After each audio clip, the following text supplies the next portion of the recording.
افغانانو ورونو خفه کېږئ مه د دې بیټ د لاسه په پاکستان کې 14 پاټۍ جاړي خیر دی که تاسو یې وجړولې سو رنز پاتې وو سرجي 11 رنز پاتې وو نو بیا څه چل وشو سرجي نسیم شاه راغی او په مور یې له لګڼو منډو مړه ډېرې پیسې ورکړي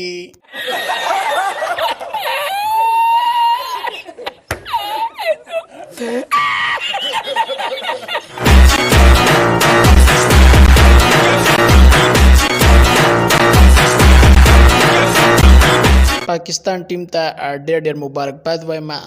او ټول پاکستانیانو ته مبارکي وایم الله دې زموږ په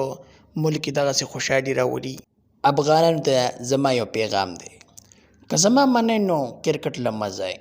پتلانو در سره ترپل واچوئ خوب کې نسیم شاه درځي که نه درځي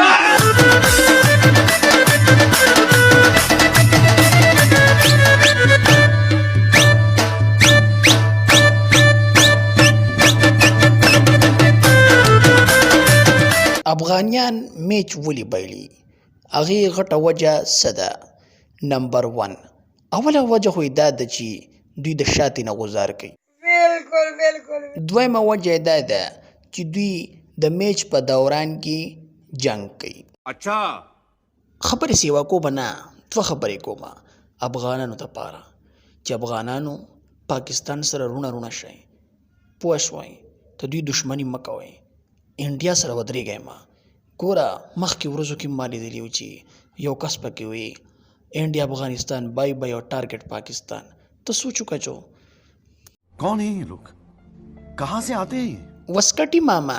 د افغانان دي زموږ نه مخکې خوړلې دي او بیا هم زموږ سره بې وفایي کوي او هندوانو سره ودرېږي مسلمانان دي په نوم باندې خو هندوانو سره ولاړ دي